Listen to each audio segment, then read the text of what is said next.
Eddie, what kind of results have you gotten, and how long have you been doing quick gym now? About a year and a half. It's the only thing that allowed me to increase my time running, going up the incline. To me, it's more of a cardiovascular machine than a get a pump, build muscle machine. Right. I do it once a week because I lift, I run. Like running hills, typically hills is pretty much all I run, up, downhill. Do the incline, which if you're not from Colorado, it's a mile long, goes up 2,000 feet vertical in a mile. It's quite the workout. There's railroad ties there, which you have to climb up as you go up. 68 degrees is the angle. In some spots it's more, some spots it's less. But it's quite the workout. Try doing that twice a week, 3 times a week, the incline. To get faster on it, got slower. Started doing this, got faster. Thought it was coincidence, stopped doing this, I got slower.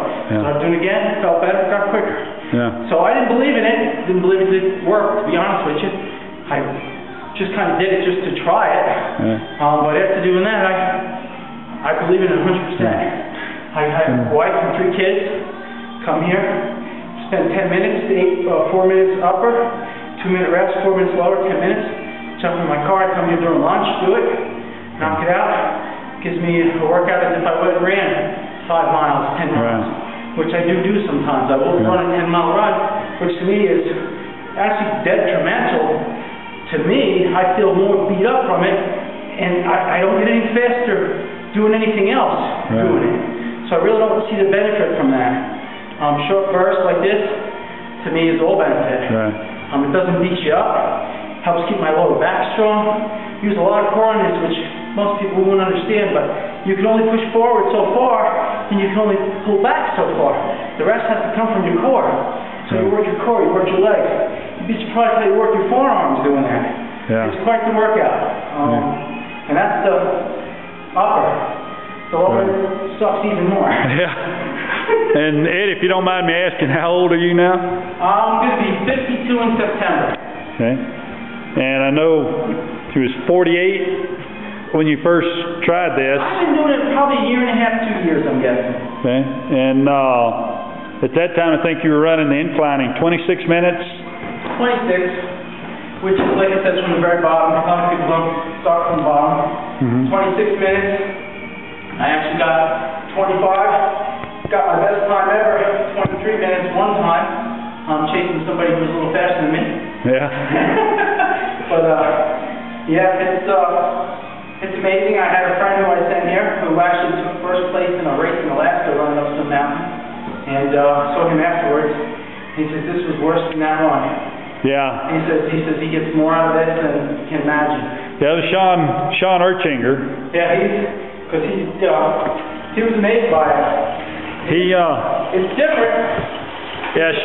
Sean was telling me he ran the race Cure for the Lungs up the building, running up the stairs, a high-rise building up in Denver. He was first place. He was 1 minute and 3 seconds ahead of second place. That's pretty significant change. And by the way, he beat me up the incline by about a minute. And he's 41. And about your size and build, too, I believe. No, he's a little bit taller than me. Is he a little bit taller? So here Eddie's doing the lower body. You can see the range of motion that's possible there. You go down as deep as you can go without hitting the floor. So it's zero impact. So people with knee issues, back issues, sciatic nerve, ankle issues, hip issues, all of this are able to do this without causing more injury and pain. Some people get on here and they're just stepping, and for most people that's plenty, just stepping and doing the range that they can do. Eddie here is pulling himself down, so he's really pushing hard, and because of the resistance, of course he's not able to go very fast. But he's really incorporating strength training by pushing like that, really working those leg muscles. The thing with it too is everything is what they call a concentric motion, contracting of the muscles.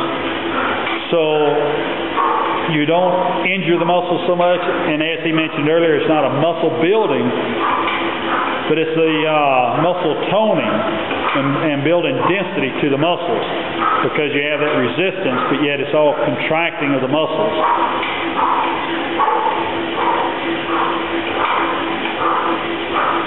As we mentioned earlier, Eddie does a lot of things, runs a lot of hills, so he's in excellent shape. To push like he's pushing like this is not something I recommend for beginners. It's something you really have to work into, and generally, like I say, just stepping is enough. Some people may look at that range of motion and say, man, that's horrible on the knees. Well, it's actually terrific for the knees. That's why people with knee replacement, knee issues, they can't run anymore, because the pounding that running does for them, the danger or the damage it does to their knees and stuff, they can't run anymore. They're able to do this. Of course, somebody that comes in with no cartilage in their knees, anything hurts, so they're not able to do this unless they do very short strides. But it's still going to be painful.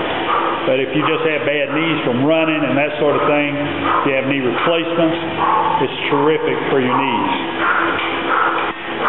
But again, you cannot comprehend it until you do it.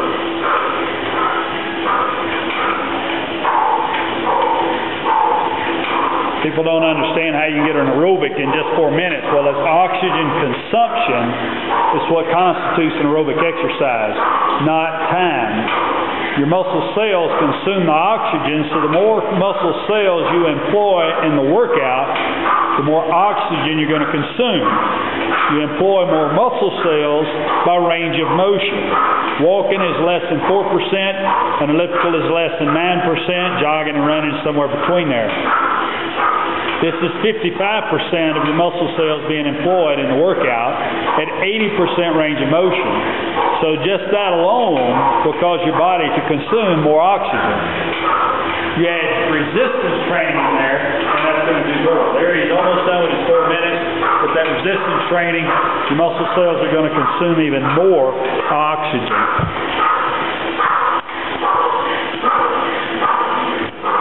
So now he's done with his 4 minutes. He'll just slow down and go through that range. Give his heart time to just kind of catch up with the help that the muscles do, contracting and squeezing the blood out of the muscles. So now he's just slowing down, and the heart can catch up so he doesn't get lightheaded when he gets finished and that sort of thing.